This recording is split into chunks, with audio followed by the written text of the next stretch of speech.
Next, as I was saying, the physical center has an instinctive part and a moving part. The instinctive is based on the inside movement in the body, like the blood moves, the heart beats. You don't have anything to say, it's not your decision. Okay, so there are things inside the body, and the moving part of the physical center is what we are doing in the outside world. The easiest way to make difference is all the things in the moving part are things that we learn. Like you learn how to drive, you learn how to write. Okay? The instinctive things you don't learn, like how to laugh or how to cry. This you are born with. Okay? So the idea is that each of the centers, like the feeling center and the intellectual center, all these have these 4 types of parts. So there will be a moving part to the intellectual center. There will be an emotional part to the intellectual center. So there will be some emotion in the mind, like when you are attracted to buying books. Okay? So you go in the bookshop and you see a nice book, you buy it, you take it home, you never read it. And then you go again, you see a nice book, so there's an emotion about the ideas. There's an emotion about intellect. This is just an example.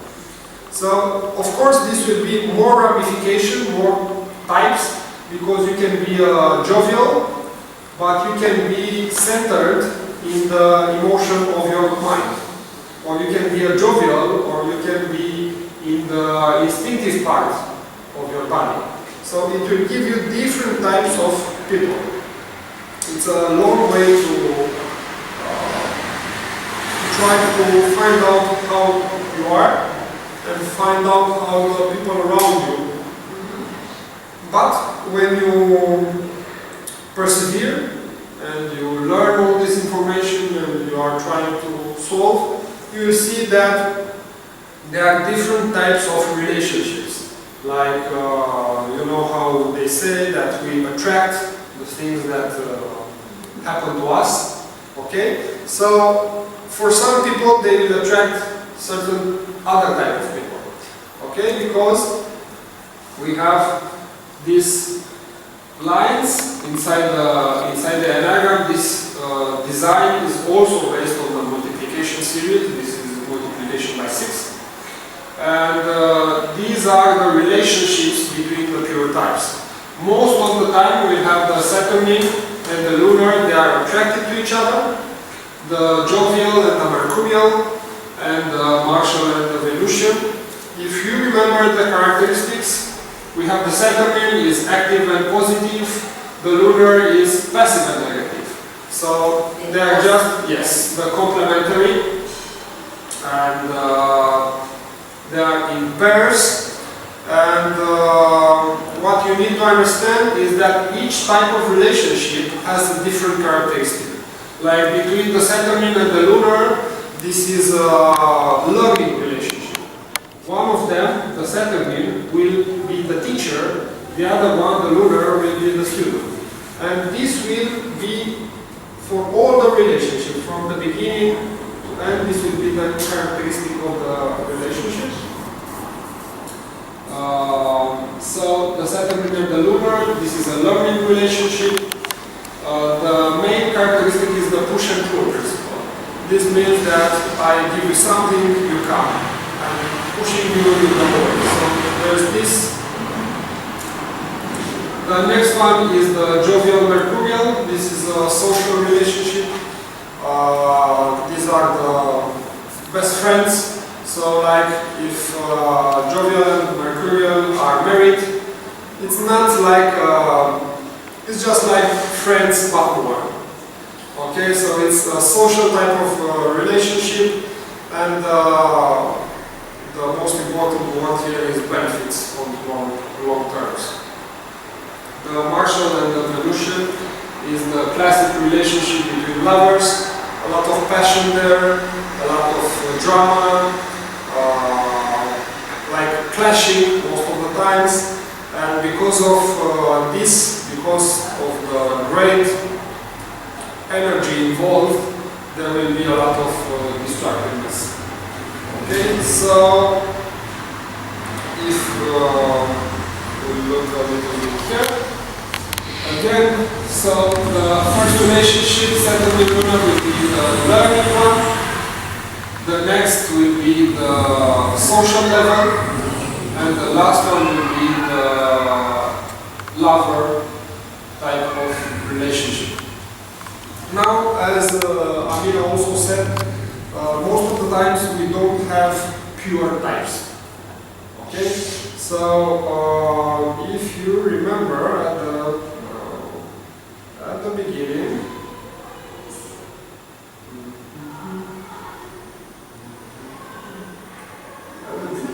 we had this. Okay, so we have this. And these are the 6 pure types.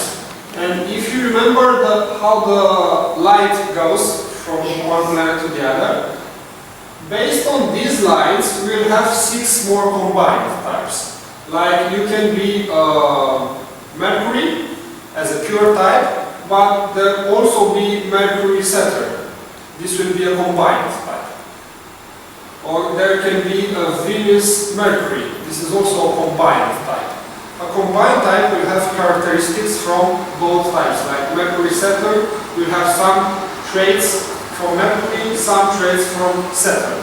Like, for example, I'm a Mercury-Saturn.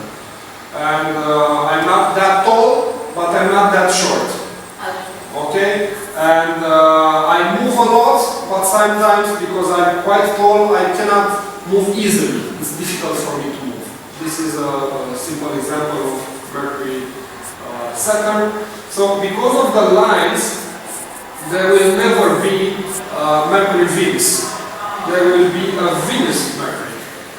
Okay? Okay, so this is quite important. And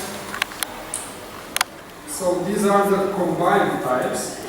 And we'll have it.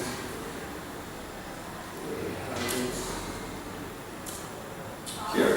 So these are the 6 combined types. We have lunar Venusian, Venusian Mercurial, Mercurial Saturnine, Saturnine Martial, Martial lunar. So if we think about our relationships based on these lines, there will be the same type of relationships between each 2 of them. So just like in this case, where we have lunar with Saturnine as the main relationship, if there is a Venusian lunar, which is this line, it will have a relationship with the other one. So to make it easier for you, if there is a Jupiter moon, it will have a relationship with Mercury Saturn. If it's a lunar Venusian, they will have a relationship with Saturn Mars. Okay, so just like verbs. So basically, this is the introduction to the planetary types. This information has come from Gurdjieff via Ouspensky and Ronnie, as I have told you. There are only 5 books in the world with this information. One of them is written by me, the last one. This is also the order in which these books appear. So the first one was body types, then Susan Zanos, then planetary types, and the last one, I think 2 years ago, is the 12 type Enneagram, and after that it's my own. You can find information like this on the website if you search it, and if you learn it, maybe when you look around you can recognize some of this. Okay, so when you recognize it will be easier for you to understand if you are attracted to a person, or if you don't like it, or if you have a good relationship at work, or a good relationship in the family, because some things you can never change. And because you can never change, at least you'll be able to understand the specific limits of the relationship between you and another person. Like if for me it's easier to be a teacher, to teach something, it will not be the same when I will have a relationship based on passion. It will not be the same. To me it will be more difficult, let's say, because I'm not in contact with my feelings, I'm more in contact with my mind.